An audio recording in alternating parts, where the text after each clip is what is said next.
మంచి చెడు అనేవి భగవంతుడే చెప్పనవసరం లేదు. ఆత్మ పరిశీలన జరిగినప్పుడు, తనని తాను తెలుసుకుంటున్నప్పుడు మంచి చెడు ఏమిటో తనకి తెలుస్తాయి.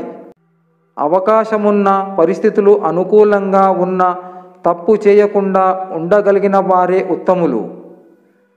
నమ్మకం ఎంత శక్తివంతమైనదో వాక్యం అంత విలువైనది. ఇవి రెండు బలంగా ఉంటే భగవంతుడు కూడా వీటి ముందు చిన్నవాడే. సవాళ్లను ప్రేమించండి, తప్పులను స్వీకరించండి, కష్టాన్ని ఆస్వాదించండి, నేర్చుకోవడం కొనసాగించండి.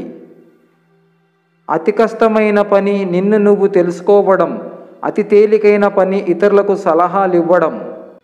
నీవు నీ విజయాన్ని చూసి ఆనందిస్తున్నావు అంటే నీవు ఇతరుల ఓటమిని చూసి ఆనందిస్తున్నావు అని అర్థం.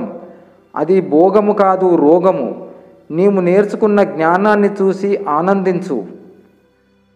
మనం చెప్పే మాటలోని అర్థం వినేవారి మీద ఎంత ప్రభావం చూపుతుందో తెలియదు, కానీ మనం చెప్పే విధానం ఖచ్చితంగా 100% వాళ్ళ మీద ప్రభావం చూపుతుంది. ఏదైనా బోధిస్తున్నప్పుడు బోధించడం ఎంత ముఖ్యమో బోధించే విధానం కూడా అంత ముఖ్యము. ఒకరిని కించపరిచి తమని గొప్పగా చూపించుకోవడం బలహీనుల లక్షణం. అందరూ బాగుంటే చాలు, మనకు మంచి జరుగుతుంది అనుకోవడం బుద్ధిమంతుల లక్షణం. అన్వేషించడం మొదలుపెట్టు, ఆత్మవిశ్వాసానికి పదును పెట్టు. ఇష్టపడటం నేర్చుకో, ఈర్షపడటం మానుకో. ఉన్నతంగా ఆలోచించు, ఊహకు అందేలా ఆచరించు. ఋతువుల మాదిరిగా జీవితాన్ని అనుసరించు. ఎదగడం కోసం ఒకరితో పోల్చుకోకు. ఏకాగ్రత అసలు కోల్పోకు. ఐకమత్యాన్ని సాధించడం మర్చిపోకు.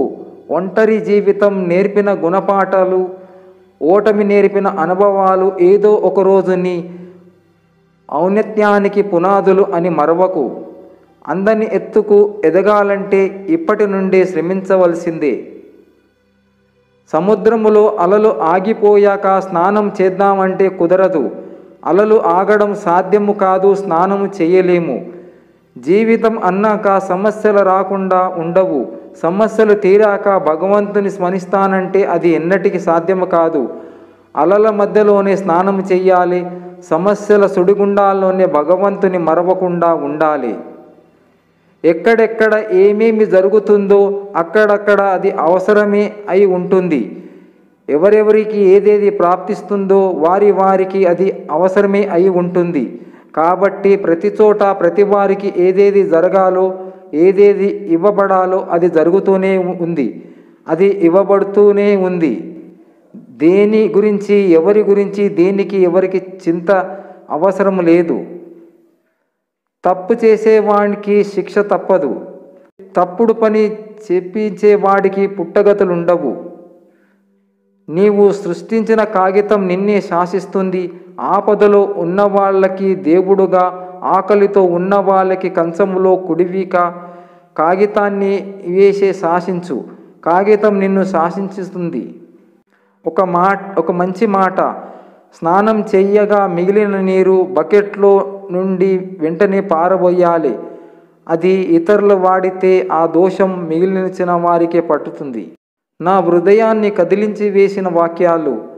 అందరి పట్ల ప్రేమను కలిగి ఉండటం, తీవ్ర నమ్మకాన్ని కలిగి ఉండటం, ప్రాణము కంటే ఎక్కువగా శత్రువును ప్రేమించటం, శ్వాస విడిచే వరకు మంచిని మాత్రమే పంచిపెట్టటం.